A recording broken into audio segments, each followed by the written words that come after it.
pero en tu voz encontré descanso. Tu palabra me enseñó, en tu camino firme mi casa se levantó. Yo y mi casa serviremos a Jehová. Aunque el mundo cambie, tú permanecerás. La voz en la puerta, tu pacto escrito está. Yo y mi casa serviremos a Jehová. Sobre la mesa hay esperanza, oramos antes del pan, niños diciendo tu para no. entrar. Fíjese, la iglesia de Colosense, para darle una premisa, no era una iglesia muy fácil. De hecho, Pablo no la había visitado personalmente y fue una iglesia bien difícil en cuanto a lo que es la doctrina, ¿verdad? Pero eso lo vamos a ver en el transcurso, ¿verdad?, del estudio. A medida que lo vayamos estudiando, valga la redundancia, pues vamos a estar observando qué era lo que estaba ocurriendo en la iglesia de Colosa, ¿verdad?, los colosenses, mientras Pablo estuvo preso, ¿verdad? Él escribe a esta iglesia mientras estuvo preso. Si vamos a un trasfondo, ¿verdad?, que siempre me gusta darle un trasfondo histórico para que podamos entender qué era lo que ocurría con Colosenses.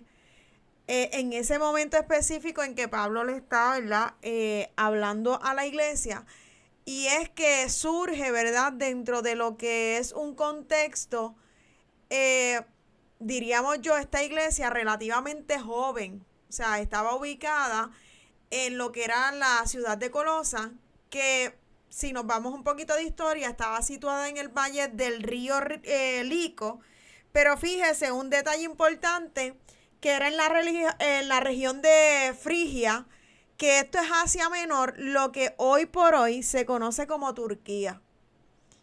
Entonces, aunque Pablo, como dije en el inicio, nunca él había visitado personalmente esta iglesia, ¿verdad?, o esta ciudad, la iglesia, según la historia, parece haber surgido durante el periodo en que el apóstol Pablo desarrollaba su ministerio en Éfeso.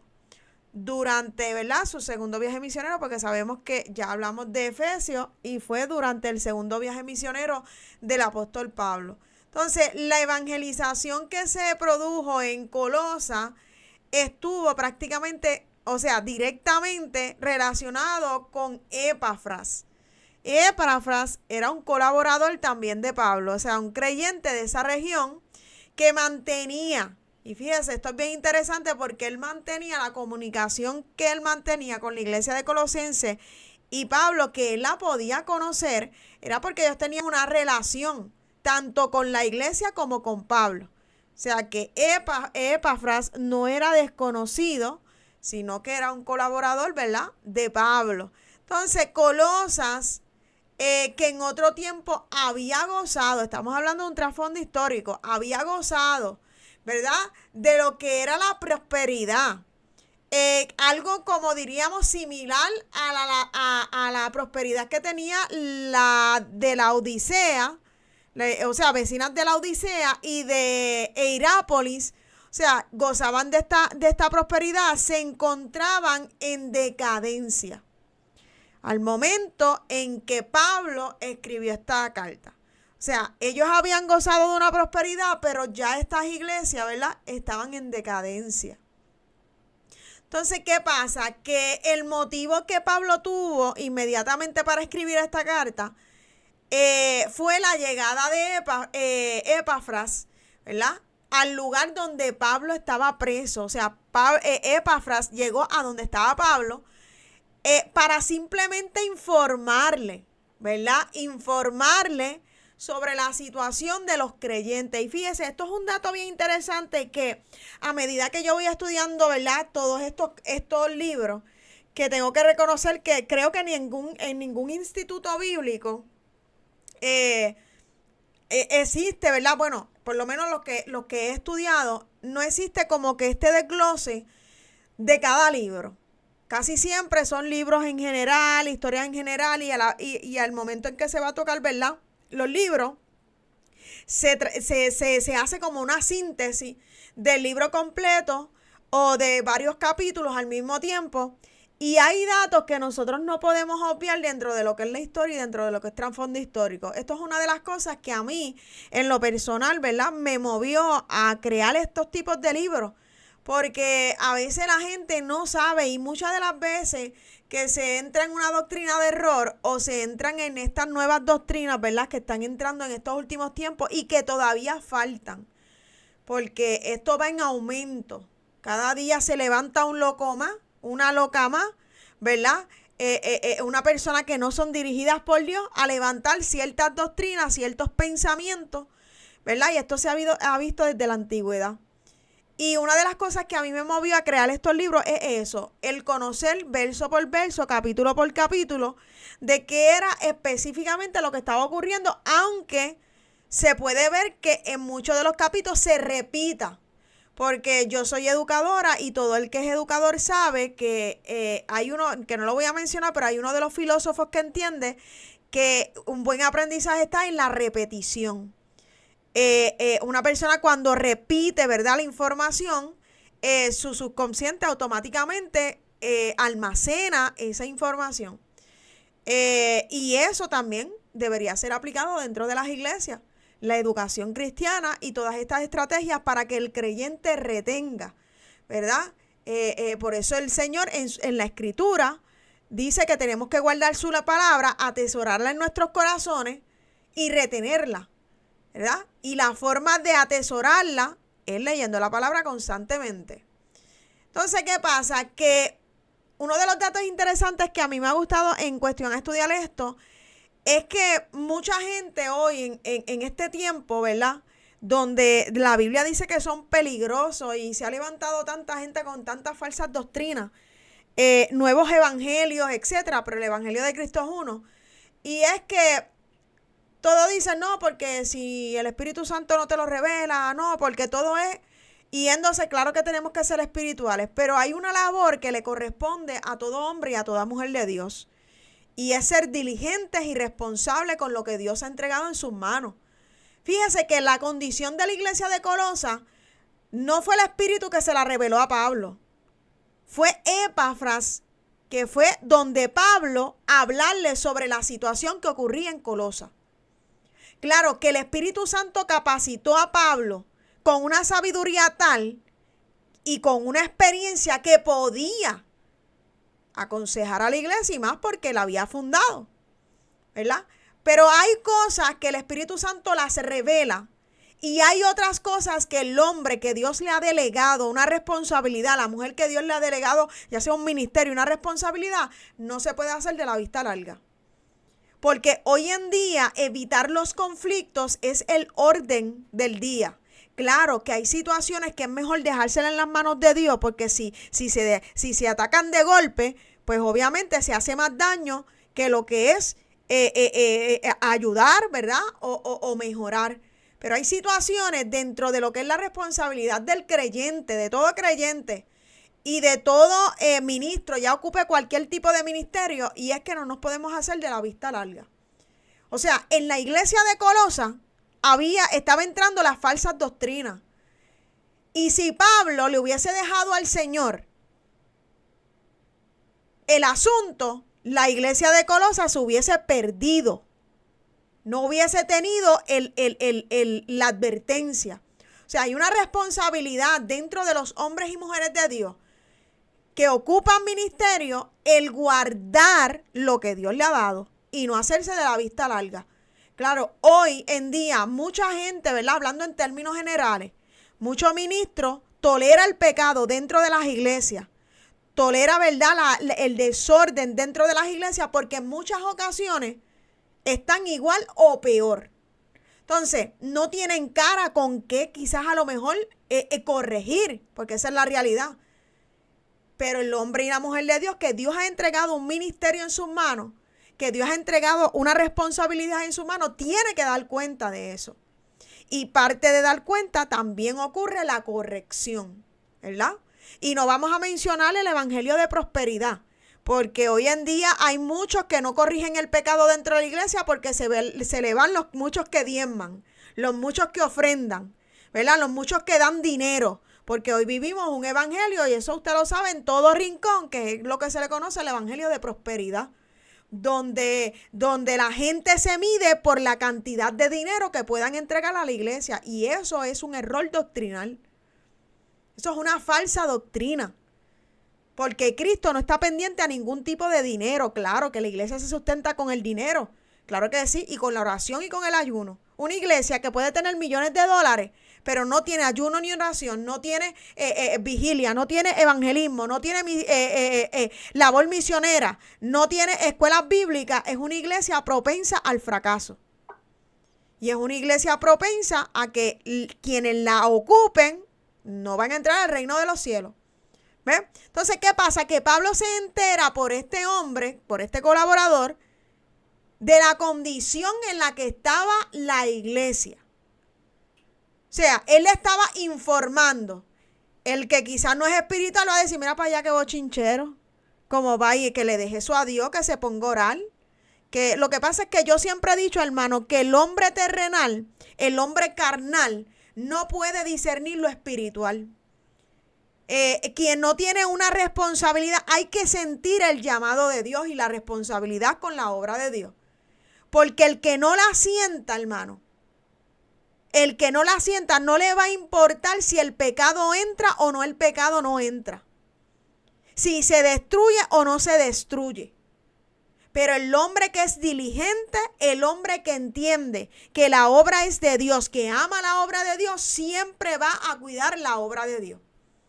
Así, ¿verdad? Le llueva crítica, así le llueva persecución, así lo dejen solo, así se enoje la gente. El hombre de Dios y la mujer de Dios siempre va a mantener su integridad y su lealtad al Señor. Entonces, Epafras le dio la información a Pablo, esto es historia, sobre la situación en la que se encontraba, ¿verdad?, la iglesia de Colosa. O sea, de esos creyentes, aunque la iglesia mostraba señales de crecimiento, porque esto es bien importante, porque es que la gente se cree que lo que daña la viña son las cosas grandes. No. Lo que daña la viña del Señor son las cosas pequeñas, las zorras pequeñas, que se infiltran poco a poco. Y ahorita mencioné el evangelio de prosperidad. Y hay otro evangelio por ahí que es el evangelio del mucho amor. Que hoy no se acepta la corrección y todo el mundo quiere que lo amen. Ese es otro evangelio, esa doctrina de error. Si verdaderamente conociéramos lo que es el amor que Cristo profesa en la palabra, entenderíamos que dentro de ese amor está la corrección. Pero esos son evangelios que se levantan hoy en estos últimos tiempos y hace mucho tiempo, pero en estos últimos tiempos está a flor de piel. ¿Por qué? Porque la gente vive una vida llena de pecado, hermano, y esto hay que decirlo. Y entonces no se le puede corregir porque si no, no hay amor. ¿Quién dijo? Si la palabra del Señor dice que el Padre a quien ama, disciplina. Y eso es parte del proceso, ¿verdad?, de todo creyente. Entonces, ¿qué pasa? Que estos creyentes, aunque mostraban señales de crecimiento y fidelidad, o sea, no eran en todo, también estaban circulando enseñanzas religiosas que podían desviarlo de la verdad que ellos habían recibido. Estamos hablando de que esto estaba ocurriendo en Colosa. O sea, estas falsas doctrinas provenían del ambiente judío, de los griegos y de los orientales. Y yo me sentaba, ¿verdad?, a leer esto y a estudiarlo y me imaginaba. Porque siempre en toda iglesia, ¿verdad?, siempre existe el que es extremista, el que es rajatabla, el que es religioso, el que está en el término ahí neutral, el que es frío y el que es liberal. En toda iglesia existe todo ese tipo de creyentes. La doctrina saludable se va a ver la que practica el pastor, la pastora de ese momento, los líderes de ese momento. Esa va a ser la doctrina fundamental. Pero siempre dentro de la iglesia va a existir ese tipo de creyentes. Porque la palabra dice que unos eran de quienes, de Pablo, y otros eran de Apolo. O sea, siempre se ha visto desde la antigüedad. Se ha visto todo eso. Entonces yo me imaginaba esto, porque yo me imagino la iglesia de Colosa, que los judíos querían enseñar una cosa, los griegos querían enseñar otra, y los orientales querían enseñar otra. Entonces tenían un ajo con habichuela ahí, y jueyes. Por eso es que es bien importante que los líderes dentro de la iglesia estén bien fundamentados. Porque si un líder de la iglesia no está bien fundamentado, el que enseña, el que predica, el que dirige la iglesia no está fundamentado, los que son débiles en la fe se pueden ir con esa doctrina de error. Entonces, ¿qué pasa? Que incluían, ¿verdad? Estas personas incluían, los judíos, los griegos y los orientales, normas sobre qué, búsqueda, ¿verdad? Sobre la alimentación, sobre los alimentos, lo que se debía comer y en qué día se debía comer, sobre las prácticas ascéticas, sobre los intereses por poderes espirituales, por la doctrina de los ángeles, la adoración a los ángeles, y una especialmente que el protonocticismo, ¿verdad? Que eso promovía el conocimiento secreto y negaba la verdadera humanidad de Cristo. Miren lo que se estaba metiendo en la iglesia de Colosa. No era cualquier religión, no era cualquier doctrina. Era todo lo contrario a la escritura. Incluso estaban peligrando porque estaban negando la humanidad de Cristo. Entonces, ¿qué pasa? Que la carta que Pablo envía, ¿verdad? Por medio de Tíquico y de Onésimo, después de que Epafras le informó, él envía esta carta. Y entonces, un dato bien interesante es que esta carta forma parte de ya unas que ya hemos estudiado, de Efesios, Filipenses, nos falta Filemón, que es más adelante, ¿verdad? Que son las epístolas que Pablo escribió en la prisión, ¿verdad? Junto con las que ya nosotros en su mayoría se han, ¿verdad? Estudiado en estos estudios, valga la redundancia. Entonces, ¿qué pasa? Que Pablo, ¿verdad? Comenzamos leyendo los primeros 2 versos. Dice, Pablo, apóstol de Jesucristo, por voluntad de Dios, y el hermano Timoteo, a los santos y fieles hermanos en Cristo que están en Colosas, gracia y paz sean a vosotros de Dios nuestro Padre y del Señor Jesucristo.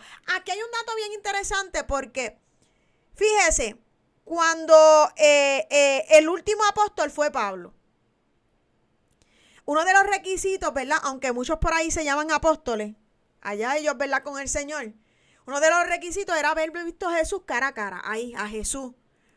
Entonces, ¿qué pasa? Que nosotros sabemos que Judas fue, obviamente se ahorcó.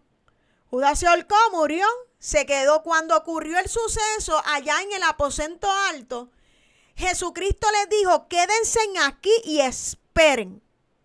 Pero había una peculiaridad en Pedro, y es que Pedro era un desesperado. Entonces Pedro, muchos estudiosos dicen que entendió que como desde el inicio eran 12, pues él vino y quería escoger otro discípulo más, pero quien escogía a los discípulos, a los apóstoles, no era Pedro, era Cristo, era Jesús. Entonces, ¿qué pasa? Que él vino y dice la palabra que arrojó suerte y dice, y la suerte cayó en Matías. No dice Jesús escogió a Matías. La suerte cayó en Matías. Y usted nunca se ha preguntado por qué en la palabra del Señor no se escribe nada absolutamente de Matías. Porque Matías no fue escogido por Dios. Matías simplemente fue arrojado suelta y fue escogido por los discípulos, y esa no fue la instrucción que Jesús le dijo a los discípulos en el aposento. Le dijo, ustedes tienen que esperar aquí. Ya, sencillo. Esas son las instrucciones. Entonces, ¿qué pasa? Que luego más adelante, ¿verdad? Ocurre lo que es el llamamiento del apóstol Pablo, porque Pablo era ese apóstol que Jesucristo iba a escoger. Por eso es que fue el último apóstol de Jesucristo, el último. No existió otro más. ¿Por qué? Porque de Matías no se escribió absolutamente nada. Mas, sin embargo, ¿de quién usted ve que se está escribiendo? Del apóstol Pablo. ¿Cuántas cartas escribió Pablo, hermano? Sin número de cartas. Porque esto es importante, porque lo traigo a colación, porque Pablo, cuando habla de sí, dice apóstol de Jesucristo por voluntad de Dios. O sea, él no dice yo me llamé, él no dice a mí me arrojaron suerte, no, él dice apóstol de Jesucristo por voluntad de Dios. Entonces, ¿qué pasa? Que Pablo comienza esta carta identificándose como apóstol. Y obviamente mencionando a Timoteo. Entonces, ¿qué pasa? Que aunque no había fundado personalmente la iglesia de Colosa, él poseía la autoridad apostólica por medio de Cristo, de su voluntad. No fue porque él se quiso llamar. Allá camino a Damasco, él tuvo un encuentro con Jesucristo, con el mismo Jesús. Entonces, ¿qué pasa? Y mantenía, ¿verdad? Él tenía la autoridad apostólica y mantenía una relación pastoral con ellos por medio de ¿quién? Por medio de Epafras. Porque Epafras le informaba de la situación que había en Colosa. O sea, Pablo escribe desde la cárcel, porque esto es interesante, Pablo seguía trabajando desde la cárcel y desea que los colosenses reconozcan. Él desea que los colosenses reconozcan, ¿verdad? Que ellos reconozcan la autoridad, obviamente, de Pablo y el mensaje que él estaba recibiendo, ¿verdad? Que recibían de parte de él. O sea, que era legítimo. No era inventado. Entonces, el propósito que Pablo tiene es presentarse formalmente ante una congregación que no lo había conocido, en persona, y establecer, ¿verdad?, claramente quién escribe la carta, porque eso es bien importante, y eso hasta en el español. El que conoce sabe que eso es así. Usted no puede enviar una carta sin remitente, sin destinatario, y de quién va, a quién va dirigida y de quién va escrita, ¿verdad? Usted tiene que hacer una presentación, porque si no, el que la lea va a decir, adiós, pues, ¿quién escribió esto? Entonces Pablo comienza estos versos presentándose para que los colosenses, aunque no lo habían visto en persona, supieran que él tenía autoridad, ¿verdad? Y que él obviamente se identificaba con la congregación, ¿verdad? Se identificaba con los colosenses y que había un vínculo, aunque personalmente no se habían visto. Entonces, ¿qué pasa? Que continúa diciendo, siempre orando por vosotros, dando gracias a Dios, Padre de nuestro Señor Jesucristo, habiendo oído de vuestra fe en Cristo Jesús y del amor que tenéis a todos los santos. O sea, Pablo había recibido información acerca de estos creyentes de Colosa, por medio, ya lo mencionamos, de Epafras. Entonces, ¿qué pasa? Que quien le habló de la fe que ellos tenían y del amor que demostraban hacia otros creyentes fue el propio Epafras. O sea, que él no solamente le fue a llevar lo malo, él le llevó lo bueno de la iglesia también, con la que la iglesia estaba. Entonces, por eso Pablo comienza esta carta expresándole su agradecimiento. Porque fíjese, hay mucha gente, ¿verdad? Los grandes, diría yo, psicólogos, filósofos, no sé quiénes, ¿verdad?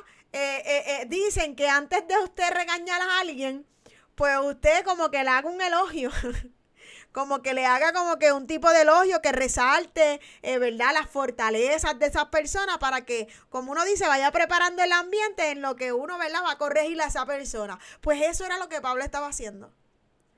Pablo estaba presentándose a la iglesia y él estaba, ¿verdad?, agradeciéndole, ¿verdad?, a la iglesia, ¿verdad?, por su manera, ¿verdad?, en la que amaban a los otros creyentes, ¿verdad? O sea, él le expresa, ¿verdad?, un agradecimiento a Dios, ¿verdad? Principalmente, y después a ellos por la situación espiritual que había conocido acerca de ellos, ¿verdad? Reconociéndolos no solamente por la carta, sino públicamente porque esas cartas se leían a viva voz.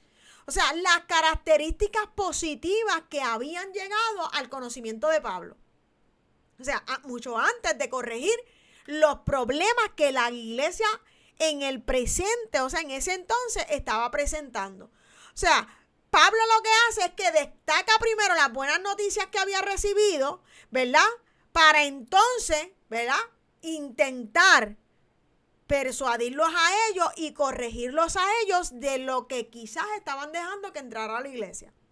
Entonces, ¿qué pasa? Que continúa diciendo y dice, a causa de la esperanza que os está guardada en los cielos, de la cual ya habéis oído por la palabra verdadera del evangelio, que ha llegado hasta vosotros, así como a todo el mundo, y lleva fruto, y crece también en vosotros desde el día que oísteis y conocisteis la gracia de Dios en verdad. Fíjese, la iglesia de Colosa había recibido el mensaje del evangelio y esperaba la esperanza reservada para ellos, tal como Pablo lo describe. Entonces, la esperanza de que Cristo viniera y viniera a salvarlo, con la misma que el apóstol Pablo murió, con la esperanza de que Cristo llegara y los viniera a buscar, pero partió con el Señor y llegó antes donde el Señor. Entonces, Pablo murió con esa esperanza que usted y yo quizás a lo mejor la podamos presenciar o quizás no, porque nosotros conocemos el día de hoy, pero el día de mañana no, ¿sabes? Entonces, nosotros vivimos con esa esperanza de que Cristo va a llegar y va a buscar a su iglesia. Pero quien determina quién lo va a ver va a ser Él. Porque quizás mañana, ¿verdad? Si es la voluntad de Dios, alguno parta, ¿verdad? Y lo vea directamente, pero no va a presenciar ese momento en el que Cristo baje de la nube y venga a buscar su iglesia. La Biblia dice que los muertos en Cristo resucitarán primero, claro que sí, pero estando vivo no lo va a presenciar. Entonces, ¿qué pasa? Que el propósito es explicar la relación que veía entre la fe, el amor y la esperanza que ellos tenían. O sea, por eso Pablo les recuerda que su experiencia cristiana comenzó con un mensaje verdadero que ya había aceptado. O sea, la iglesia ya había recibido el mensaje verdadero y lo había aceptado, lo había atesorado. Entonces, y también que debían permanecer firmes. O sea, que si Pablo les exhortaba a que ellos permanecieran firmes, es porque lo que Epafras le había contado, que la iglesia estaba como que menguando, estaba decayendo, pues era cierto. Y Pablo necesitaba exhortar a la iglesia, ok, ustedes ya recibieron el mensaje de verdad, ustedes muchos lo aceptaron. ¿Qué está pasando ahora? Que ustedes están como que echando para atrás y todo lo que quizás a lo mejor aprendieron en un momento, pues ustedes como que lo están desechando. No, ustedes tienen que permanecer firmes en lo que han creído. Oiga, y mientras yo estudiaba esto, yo me remontaba y es lo mismo que está ocurriendo hoy en día. Yo hablaba con una persona y decía, ¿cuánta gente, Dios mío, que uno conocía desde la niñez, que hasta se criaron con uno, vivieron el mismo evangelio, la misma doctrina? Y hoy por hoy, la misma doctrina que un día vivieron, hoy la han dejado. Hoy la han echado para atrás. Muchos por miedo, muchos porque quieren caerle bien a todo el mundo, muchos porque no soportaron quizás a lo mejor la persecución, muchos porque vendieron sus primogenituras por platos de lenteja. Y han retrocedido hacia atrás. ¿Y usted sabe qué? En la tierra nosotros podemos hacer lo que quiera, pero llegará un día en que estaremos frente al Señor y Dios nos va a pedir cuenta por lo que nos dio en nuestras manos y no lo hicimos. Y eso incluye la doctrina, lo que nosotros practicamos en un momento, pero quizás a lo mejor lo hemos echado para atrás. Yo he conocido tanta gente, hermano, que ha sido de sana doctrina y hoy por hoy practican el libertinaje. Y es triste decirlo porque dice la Escritura que era mejor no conocer a Dios que conocer a Dios y dejarlo. Y hoy dicen, no, yo he escuchado personas que dicen, no, lo que pasa es que yo pensaba así, pero yo estaba mal. No, porque yo pensaba que ahora es que yo estoy bien. Mira, hermano, Pablo le decía a Timoteo, persiste tú en lo que has aprendido, sabiendo de quién lo aprendiste y no seas persuadido. Porque si hay algo que el creyente y el hombre de Dios y la mujer de Dios tienen que tener es integridad, es firmeza. De que no podemos dejar aquello que en algún momento nosotros hemos practicado y que sabemos que producía resultados, que producía obediencia, que producía milagros, que producía revelación, discernimiento, que producía frutos. Lo que pasa es que hoy en día los frutos se han ido a lo material. Volvemos a lo mismo, a la prosperidad, al dinero, a las propiedades, a los bienes. Y muchos han tornado su mirada atrás, muchos han cambiado el evangelio porque quieren eso, hermano. Entonces, ¿qué pasa? Que Pablo exhorta a la iglesia y le dice, no, ustedes conocieron la verdad. Ustedes la aceptaron, la atesoraron en su corazón. O sea, y no la pueden dejar. Tienen que mantenerse firmes en eso. Entonces, ¿qué pasa? Que Pablo continúa diciendo en los versos 7 y 8, dice, como lo habéis aprendido de Epafras, nuestro consiervo amado, que es un fiel ministro de Cristo para vosotros, quien también nos ha declarado vuestro amor en el Espíritu. Fíjese, Pablo identifica a Epafras como la persona de quien los colosenses habían aprendido del evangelio. O sea, Epafras estaba estrechamente relacionado tanto con la iglesia como con Pablo y fue quien comunicó al apóstol Pablo la información sobre la vida espiritual de los creyentes en Colosas.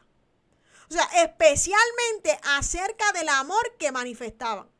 Entonces, el propósito que Pablo tenía con decirle esto a la iglesia era que estaba reconociendo públicamente a este hombre, a este consiervo Epafras, como un ministro fiel, hermano, porque la palabra enseña a honrar a los que honra merecen. La palabra no enseña que otros siembren y yo me eche el guille de que yo sembré. La palabra enseña que nosotros debemos dar honra a quienes honra merecen. Y eso era lo que Pablo estaba haciendo públicamente. Lo reconocía como un ministro fiel que había trabajado entre ellos y con ellos y explicarles de dónde procedían las noticias que él tenía acerca de la iglesia. Porque él no se iba a esconder. Hoy en día ya es triste. Hay gente que se esconde detrás de los púlpitos para tirar indirecta y disimular. Se enteran por allá, escuchan algo y cogen los púlpitos y que meten cantazos por un tubo y 7 llaves. Pero Pablo no se escondió. Pablo no llegó a la iglesia y dijo, Dios me mostró, Dios me dijo. No. Pablo dijo, no, yo me enteré por Epafras, porque es un hombre fiel a Dios, porque el Espíritu Santo sí había dado testimonio de él. Y por eso él exhortaba, ¿verdad?, a la iglesia, ¿verdad? Entonces, de esa manera, Pablo daba credibilidad al testimonio recibido, ¿verdad?, que había recibido, y muestra que la enseñanza original de los colosenses estaba vinculada directamente con su colaborador. Entonces, ¿qué pasa? Que él así deja claro, hermano, que no se basaba en rumores, sino que había recibido información confiable y directa de una persona de confianza. Por eso es que yo siempre he dicho, por eso es bueno siempre uno tener dentro de la iglesia líderes que sean de confianza. Por eso es que el Espíritu muestra y uno tiene que dedicar tiempo a orar.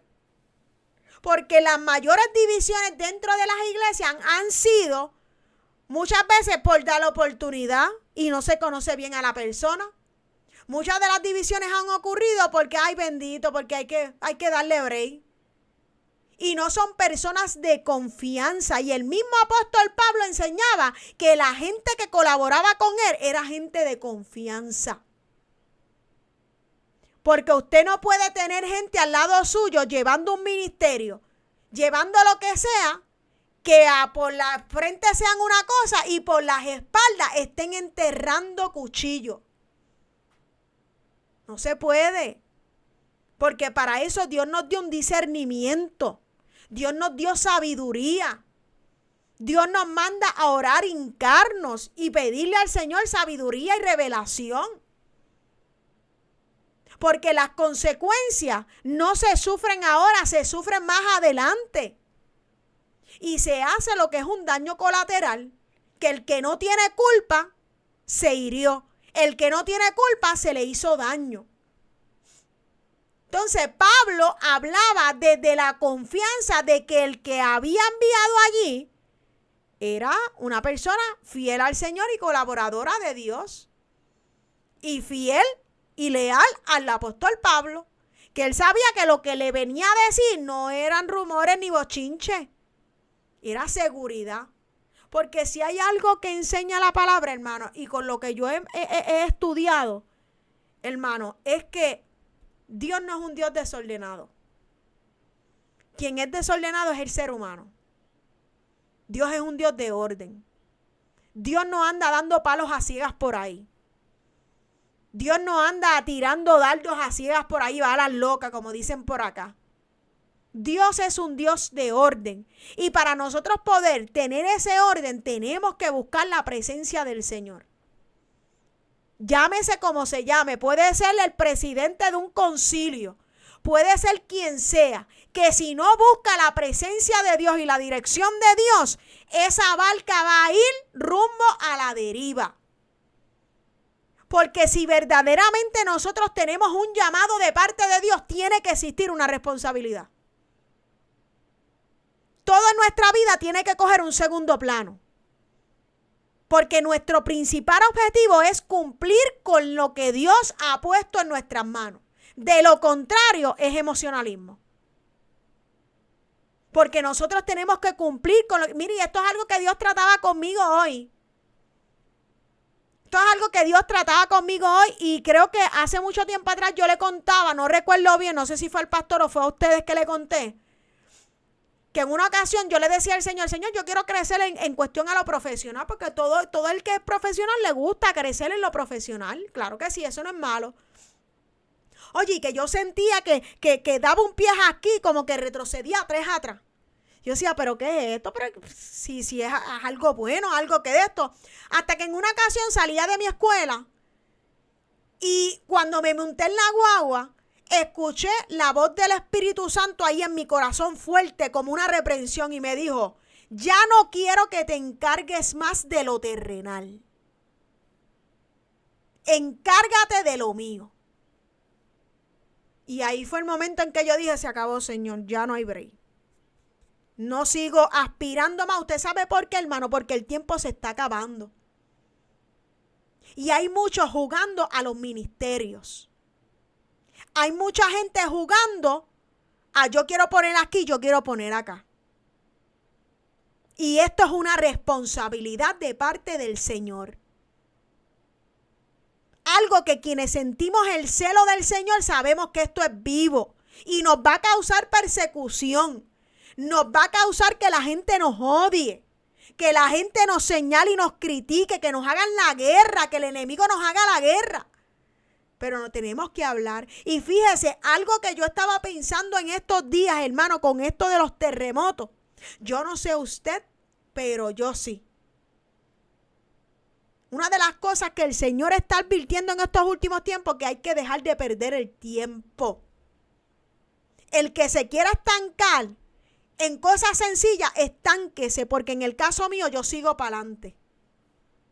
Porque hay una obra, hay vidas que hay que hablarle del Evangelio de Jesucristo y hay gente estancada en enojos, en chismería, en bochinche, en divisiones.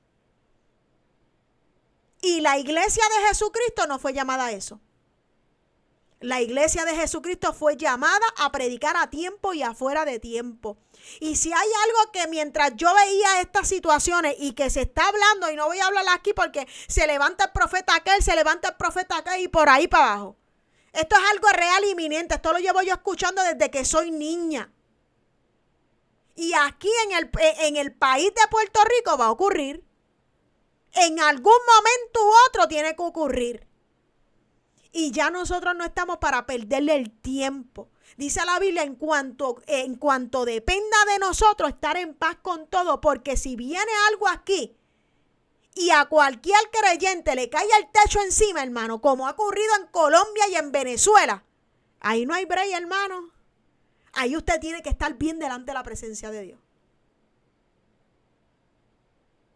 Porque usted no sabe el día que usted parta. Y esto yo lo analizaba y yo decía, Dios mío, este es el momento en el que uno, si es posible, mira los problemas para afuera. Los revoluces, los rumores, los bochinches para afuera. Y todo el mundo para allá. Y todo el mundo para acá. Y usted concéntrese con una gringola. Porque la venida del Señor está cerca. Cualquier situación que pueda ocurrir está cerca. Por ahí se levantó uno, y yo sigo mucho a los geólogos, y hay un montón de cosas por ahí viéndose en el ambiente. Y por ahí uno sigue hablando, no que si en República, no que si en Puerto Rico, no que si en México, no que si en Guatemala, sea donde sea, la palabra de Dios fue clara y eso está establecido desde el principio. Y nosotros como cristianos tenemos que estar apercibidos, ser prudentes, hacer un plan, guardar comida, guardar cosas, hacer un plan, una ruta, comunicaciones con la familia, hermano, porque dice la palabra que el avisado ve el mal y se esconde. Y como cristianos nosotros tenemos que estar firmes y seguros en el Señor. Y fíjese que el apóstol Pablo, para continuar el estudio, el apóstol Pablo le habla a la iglesia y le dice, por lo cual también nosotros desde el día que lo oímos, no cesamos de orar por vosotros y de pedir que seáis llenos del conocimiento de su voluntad en toda sabiduría e inteligencia espiritual, para que andéis como es digno del Señor, agradándole en todo, llevando fruto en toda buena obra y creciendo en el conocimiento de Dios. O sea, después de recibir las noticias de Epafras, Pablo afirma que había estado orando por esta iglesia constantemente y procede a él explicarle el contenido de esas oraciones. O sea, el propósito que Pablo tenía aquí era simplemente expresarle la preocupación que él tenía por el desarrollo espiritual de la iglesia y por la necesidad de que ellos comprendieran correctamente cuál era la voluntad de Dios. O sea, él deseaba que estos creyentes vivan de acuerdo con lo que habían aprendido, que no se les olvidara y que su conducta correspondiera a las enseñanzas que habían recibido por este hombre, por Epafras. Entonces, aunque las noticias que le habían llegado a Pablo incluían aspectos positivos, escúcheme bien, también existían situaciones que requerían orientación porque se estaban infiltrando falsas doctrinas dentro de la iglesia de Colosenses. Por eso es que Pablo ora para que los colosenses tuvieran suficiente entendimiento, hermano, para enfrentar las enseñanzas que estaban circulando y enfatizando su preocupación, que su preocupación no era simplemente que adquirieran simplemente la información religiosa, la doctrina, sino que ese conocimiento produjera en ellos vida coherente con el evangelio. Como ya yo he mencionado en otros estudios, hay cristianos que su comportamiento y lo que profesan con la boca no es coherente, no tiene coherencia.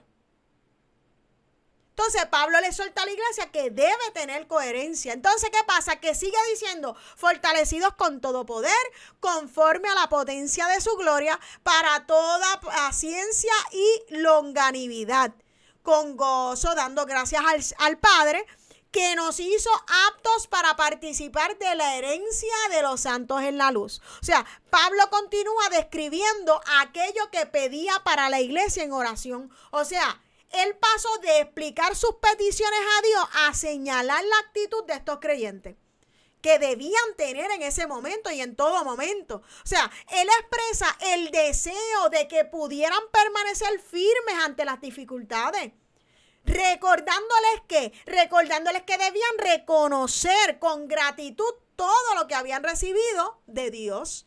Entonces finaliza diciendo, el cual nos ha librado de la potestad de las tinieblas y trasladado al reino de su amado Hijo, en quien tenemos redención por su sangre y perdón de pecado. O sea, Pablo utiliza un lenguaje que describe el traslado de una persona de un dominio a otro, o sea, de las tinieblas a la luz, de las tinieblas al reino del Hijo, de las tinieblas hacia Jesús. Entonces, con esa imagen concluye estos primeros versos, o sea, esta primera sección mencionando que lo más importante, la redención, el perdón que los creyentes habían recibido. O sea, el propósito era simplemente recordarle a los colosenses el cambio que ellos tuvieron en un momento.